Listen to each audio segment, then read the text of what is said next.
First off, I want to just take the time to thank you guys for being here and the job that you guys do for our program and covering it and giving it this exposure our players deserve and the attention our fans want to, receive about what we are doing here. But this is kind of a new reset for us. Fall camp is here.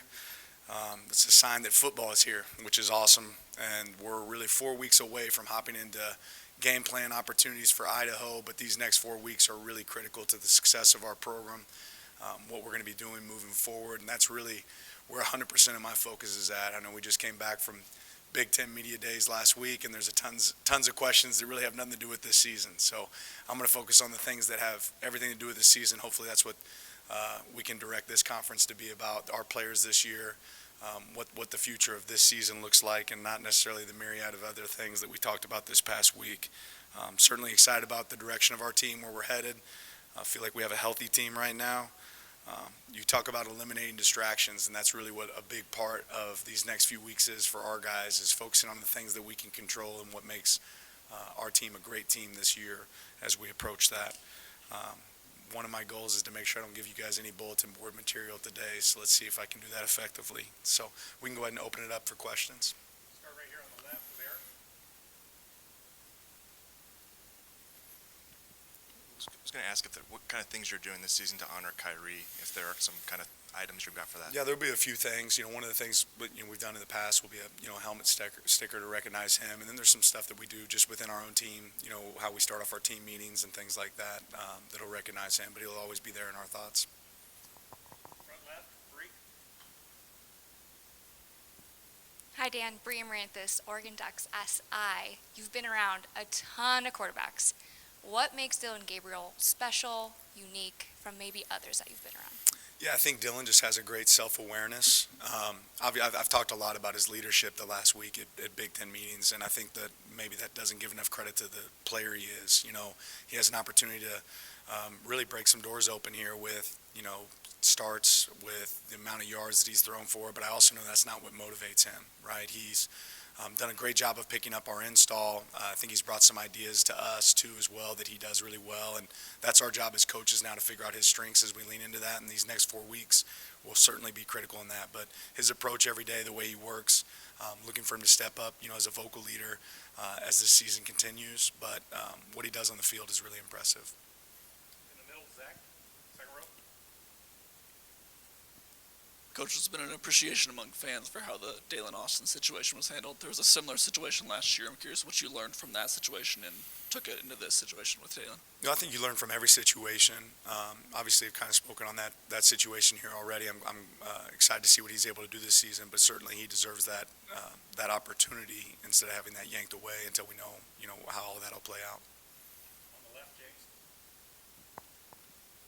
James Kreppe, the Oregonian. Dan, a couple of guys who were either limited in spring or missed the spring game, just wanted to see their status on Noah Whittington, Andrew Boyle, and Dave Iuli, if they'll be good to go when practice starts on Wednesday. Yeah, I think we'll see all those guys in action. Back, right here. Aaron Slindy, KVAL TV. An exciting offseason for Bryce Betcher, helping Oregon get to another super regional and being drafted in this year's MLB draft. Just what was it like for you to see him get drafted in this year's MLB draft? And what was your reaction when you found out that he wanted to and would be able to come back and play this season for the Oregon Ducks? Yeah, it's something we actually had conversations with kind of before it all came full circle about, what his goals are, his aspirations. You get so excited for a player that does so many things right, and for those opportunities to come his way. And, obviously had an outstanding season for Waz. Waz and I are able to work really well hand in hand together about what that looks like in the offseason. Bryce is the guy that would love to go do football practice for 2 hours, turn around and go play a baseball game, and then go back to the weight room. So for the hard work that he does and how it's, played out, I'm really excited for him and excited to see what he does for us this season. Back, Ronald. Ronald Clark, KMTR. Going back to Kyrie, obviously, for the second year now, it seems like you're going through something that a lot of coaches don't have to go through. And you've talked before about your get real conversation that you have with the players. Curious, what other ways do you sort of, address and coach around these times where players are going through grief? Yeah, I think our players are resilient. They're resilient guys. And they know if Kyrie was here right now, what he would want from them is their best, right? Their best effort, their best work, and to not slow down, and be distracted. So we'll always have a place in a way that we can remember him, but on the same note, that he would expect their best performance, and he would expect them to come to work every single day, so that's what we try to do for him. On the left, Matt. Matt Preem, 24/7 Sports. Big Ten Media Day, you said there's only 10 or less players on this team from when you arrived, and a lot has changed with this program. Where has it changed? Where have you guys seen that improvement or change for you? Yeah, I think just the depth of our team is a lot different now than when we first got here, and that's always going to happen with transition. I think our player development staff, I think our recruiting staff, evaluation, our coaches have all done a really good job of figuring out ways to create competition. We have a lot more competition on this team. We're bigger, on both sides of the ball. I think that matters. Our guys have done a great job in the weight room with Coach Love and his staff of getting stronger and putting themselves in position. And then more than any of all that, understanding the expectations we have for them in our program. What does a practice look like? What's the physicality look like? Player standards, right? We always talk about player-led teams are really important. We have more leadership now on our team than we did when I initially got here. Front left, Ryan. Ryan Clark with the Oregonian. Dan, over the last couple weeks, you've talked a lot about games being won in the trenches and the physicality necessary to compete for a national title. Right. Curious about your thoughts on how you built the roster out to achieve that on the defensive side of the ball. Yeah, ultimately, we always say if you're good enough, you're old enough. I think, defensively especially, you want to have a lot of guys that can play winning football. So it's above the line or it's below the line, but if you can play winning football, we want you involved. Anytime you start looking at snaps, you want, guys on your defensive line, you don't want them playing 75 snaps a game, right? You want to be able to, spread the wealth. And when you do that, you get guys' best performance. So having more guys that can play on the front, I think that's really important for us. So when they are on the field, they can play at a really high level. That's one thing that we've definitely focused on. Front middle. Brandon Gibson, Duck Sports Authority. As you enter your third fall camp, what's sort of the biggest lesson or change that you've made from first year to third year? I don't think there's one lesson. There's a million lessons, right? Before I talked about you're drinking out of a fire hose when you first get here, and then you start to kind of anticipate what issues might come up. Now I think we're maybe even ahead of those issues. Before they happen, you see that down the horizon and you're prepared for it. There's still a lot of growth for me, and certainly still a lot of growth for our team, but I wouldn't pick one thing that's adapted. There's a lot of things that have changed. Scott Reed, also Duck Sports Authority. Hey, I'm going to ask a question. You talked about the book that you had the team read this summer, Hidden Potential. Second time that you've talked about leadership books. We know what that does short-term, on the field, off the field, in the classroom, but talk a little bit more about how that's important to their long-term leadership development as leaders in their communities long after they're gone from the University of Oregon. Yeah, I think one, it's important for us as coaches to keep it at the forefront of their minds, which means it can't be something you touch once in the spring and never come back to and revisit. So we'll continue to kind of put that messaging in front of them throughout the year. Right now, we're going through that same process of what some of our messaging will look like throughout the season. But our guys, kudos to our player development staff, Carl and Uzi, and the job that those guys do, finding ways and opportunities for these guys to be more than just football players. We talked about Sleep in Heavenly Peace project where we built 230 beds for kids that don't have beds, whether it's working with kids sports or volunteering in a local middle school or going to read books. I think our guys realize that when you sign up to be a player at Oregon, you sign up for more than just being a football player, more than just being a student, but also signing up to be a guy that can have an impact on your family, but also on people around you in the community. Back middle. Danny Havel, Fox Sports Eugene. Coach, at Big Ten Media Days, Jeffrey, Dylan, Terrence talked about off-field and how the players are hanging out more with each other off the field. Talk about the trickle-up that could lead to holding each other accountable at practice, making sure they've got the playbook right, all of that. Yeah, that's been a trend really in our program over the last 3 years. It's grown and grown and grown, and I think our guys have really bought into what that looks like and how much it helps us and enhances us. Again, I always say on fourth down, you're going to go that much harder for a guy that you love that's next to you, and I think our guys take a lot of pride in that, realize that that's an important piece and make sure they incorporate it themselves, and we obviously incorporate that a lot with our program. On the left, James. Dan, the APR numbers came out about 2 months ago or so. It was a particularly low number from a year ago. From your understanding of what the closing is of 23-24 this past month, are you more confident that that was a one-year aberration, that the APR will get back on track to not worry about scholarship reductions or anything like that in the future? Yeah, I think in the landscape of college football with things changing, that's certainly a challenge. But I also look at guys like Bo Nix and Bucky Irving that were academic All-Americans, and there's a lot of guys that achieve really highly at our school from an academic standpoint. Some of these guys that have gone on to the NFL, just like Javon Holland, I anticipate them coming back to make sure that they're able to finish their degree if they haven't yet. And it'll always be something that's very important to us from an academic standpoint. Brenna Green, Coin 6. Dan, I just remember sitting in this room last year and the amount of tension there was over realignment that was coming. And I understand that you probably would say it wasn't a distraction, but I'm sure that there were a lot of late night phone calls and things like that leading up to camp. Just how nice is it to not have to be worrying about that this season? Yeah, I'm grateful for the leadership at our university, to be able to make that happen. I'm really excited about, the opportunity in the Big Ten for us, where that positions us for the long term, and certainly great to eliminate a distraction. On the left, Eric. Eric Scopel, 24/7 Sports. Pancho stepping in maybe it's a big role there at center. Can you talk about his relationship with Dylan and then also the other guys in the offensive line, how that's coming?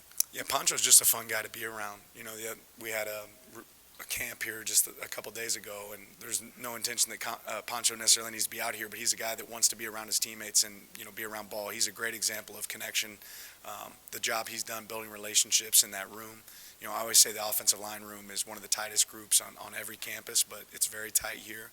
And Pancho's a big part of that. I think having his brother around as an influence was really special for Pancho early here in his career, because there was somebody else besides the coach that was holding him to a higher standard. And now you can see Pancho's holding himself to that same standard.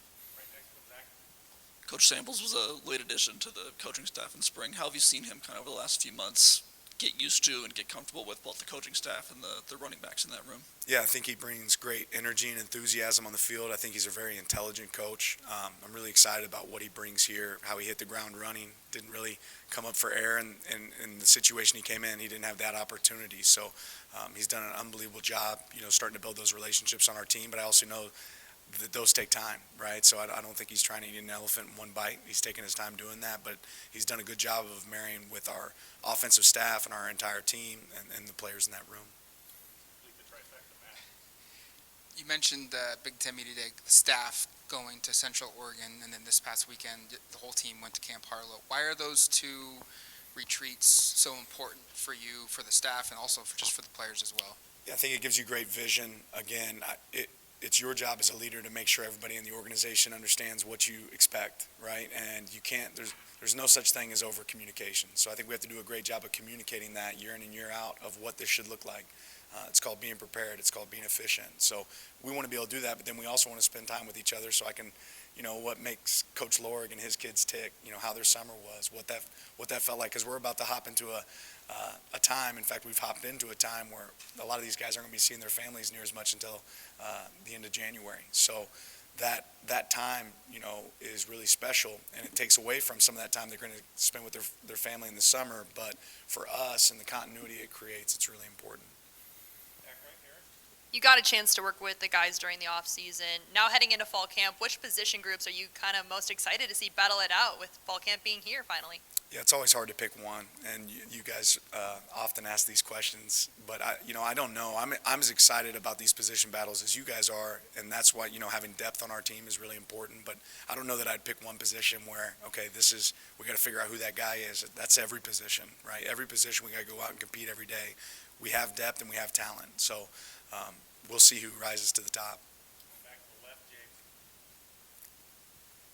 Last week you mentioned specifically an area where you wanted to see improvement, expected to see improvement is the kicking game. Do you expect Atticus to help provide not just the solution there in field goals, but also on kickoffs, or is Boyle going to be the first one on the kickoff side? That's what fall camp's for, right? So those guys will go out there and compete every single day, and we'll see, again, who ends up taking those jobs. But we've got some good depth there and some good experience to see how that plays out. Ryan.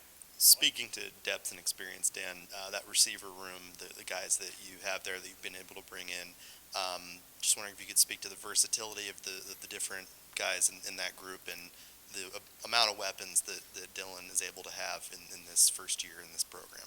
Yeah, it's great to have great players, obviously, and I think it's even better when you have coaches that can adapt to those players. So each one of those players is different. I think Coach Stein and our offensive staff do a really good job of putting those guys in position. I think Coach Adams has done an unbelievable job of creating a lot of competition in that room.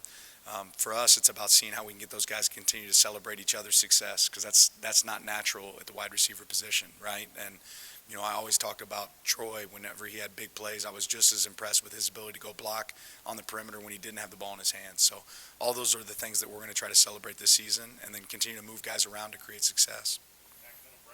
A very hard-hitting question for me. You said at Big Ten Media Day that you were hoping to travel the inflatable duck to all the away games. Have Probably you? wishful thinking. Wishful thinking? I imagine, yeah. Ah, it's not going to dang. fit on the plane. I don't know how you blow that thing up. Just, do you have any more explanation on the backstory of that and how that all occurred? You know, I've said it a few times, but it's kind of like the first day of school. You don't want to just walk in with new shoes, right? We certainly want to come in and make a splash, and I think our marketing team does an unbelievable job of making sure that Oregon's recognized nationally. They've always done a good job from a branding standpoint, but we have to go out there and win games. It has very little to do with that, but it creates excitement for our fans, and certainly excitement for the Big Ten and Oregon joining it. I don't know if you're a gamer or if your kids are gamers at all, but EA Sports obviously came with a package to get players into the game this year. They said they want to get coaches in the future. What is it going to take to get Dan Lanning in the game? Just ask. I mean, I'm not a gamer. I don't really care that much about it. I say that. I mean, I did just order it the other day on Amazon, so I mean, I'm not going to be playing it, but my kids might be playing it. So I just want something over at the house so the players, when they come over, they can play the game. But it should be fun. Certainly some excitement around that game. I saw they had Jeff Bossa playing D-end on there the other day. That kind of threw me off. So we got to work on where they're lining up. There's been a lot of talk about the excitement with this team. You're around the most. Simple question, what excites you about this team? Just the opportunity, right? Really the opportunity to put our best foot forward. These guys have worked really hard this offseason, and we're all anxious to step on the field for a Saturday, but I know our guys don't take for granted the work that requires, right? The most valuable thing we have is time. So how efficient we are with our time as we approach game one, the growth that we can make from where we were last season, which absolutely has nothing to do with this season and next year, I think is really exciting to see how that comes together. And then the challenges that are in front of us and how we attack those. You know, every year you're going to have adversity. I want to see how our guys respond to that. Dan, this defense has a chance to be pretty dang special. Again, you've been around some awesome defenses. Without giving Bolton board material, how would you compare it to that Georgia defense that you finished your season there with? Well, I wouldn't yet, right? I absolutely wouldn't, because we haven't played a game yet, right? We have to see, and I don't know that even with that group that we had there at Georgia, if I knew that was going to be that group, they had to go out and perform. So there's high expectations of how we want to play defense here. There's no doubt about that. On the same note, we have to go do it, right? So what it could look like and what it will look like, I don't know that I have the answer to that. Paulina with Fox 12 Oregon. You kind of spoke on this just a little bit, but you mentioned that the next 4 weeks are critical. So how are you and your team kind of overcoming these challenges within the next 4 weeks to face teams in a new league that you may not have seen as you opened up for Idaho that Oregon hasn't seen since 2004? Yeah, a lot of that prep is I put on our coaches. You know, a lot of the prep is making sure that we're installing the right calls that we need to be able to carry forward as we approach some teams that might have a different approach. On the same note, really these next 4 weeks is about us, and the focus is about us being the best team we can possibly be, on both sides of the ball and in the kicking game. We want to dictate how we play, right, regardless of the opponent. So that being said, you still have to be able to line up and play some different looks, which we've done a lot of summer scouting report work, some off-season work on what we might need to carry that's different moving forward. On the left, Eric. How is Julio Florence's summer gone from a recovery perspective? Is he going to be good to go this week? He's probably not quite there yet. He's a guy that we'll continue to monitor as we go through, fall camp, but he's close. James on the left. If you gave up gaming, I think the Elizabeth Street crew is going to be let down, Dan. Don't have a lot of time for that anymore. On a fan-centric question, obviously the players really took to the big play scepter last year and the sneakers and all that. Fans have been wondering whatever came of the signed sneakers and what was all going on there, and if that's going to be a thing this season without knowing yet whatever came of the sneakers from last season. Yeah, great question that I don't necessarily have the answer to, so I'm not sure. I don't know that that'll be something that carries over or not, but you'll know game one like I do. Back behind him on the left. Knight Uretsky, 1490 the score. So earlier you said that Noah Whittington should be good to go this week. What does this offseason kind of look like for him, and how is he progressing coming off that injury? Yeah, Noah just works. He kind of keeps his mouth shut and just works, and that's what he's come back quicker than anticipated in some ways because of how he works. We always talk about when you're injured being a aggressive rehab specialist. I'd say he's ahead of the curve right now, and he looks really good. Back right here. Coming into Oregon, you had a lot of expectations, and you've kind of found a lot of success in your first 2 years. Heading into year 3 and a new conference, just what have your conversations been like with the team on managing expectations when right now you have really no control because you're not playing a game for 4 weeks? Yeah, I think our team does a great job of that, and it's really about eliminating distractions and things that don't matter. Our focus is how do we become the best team we can be on the field right now, and that's about the work that we do. It's the work in the weight room, it's the work in a walkthrough, it's the work on the practice field. So our guys are doing a great job of attacking that. On the left, Matt. The school's pushed the envelope and being innovative, new uniforms. I'm going to take a risk. Your thoughts on just the new look of them, and maybe the going back into the history of some key years of referencing? Yeah, I mean, that's not a job that I'm necessarily charged with, but it's great to be in a place that's innovative on the front, the front edge of that and attacking that, always looking for ways to, improve our sitting and our brand and making sure that we're recognized. So I think it's really awesome, our collaboration with our team, our collaboration with Nike as they continue to do that. I think that makes this place really special. Right behind him, James. Dan, at this time last year with realignment, go back a year ago, your new contract was announced. Obviously, Rob had talked about the bold vision for the future for Oregon. Then the Big Ten came shortly thereafter. Whether it's jerseys now, the IPF construction, what's the next thing along with it? Is it Autzen expansion has been bandied about quite a bit, something on the north end? What's the next thing of this bold vision that maybe we don't know about yet that's part of the bold vision going forward? Yeah, if you don't know, it probably means you're not supposed to yet, so I'll wait until it comes. So. Time for a couple more. Right here in front. Coach, can you talk a little bit about how the increase in the allowable coaches for on-field instruction is going to help the program moving forward? Yeah, absolutely. I mean, we have 130 players on our team, this season. So, and having 10 coaches, that's like 13 players per coach, right? So our goal is to have as many people able to impact our players and their growth on the field as possible. I'm also really excited about the fact that this is going to help us grow our young coaches, right? And some of the other coaches that have great experience in our program that can help our players be better. So the fact that we'll have added instruction, more hands-on approach with some of the people in our program, it's really going to enhance that experience for our student athletes and certainly enhance the development of our coaching staff. Thank you, Coach. Appreciate it. Thank you, guys.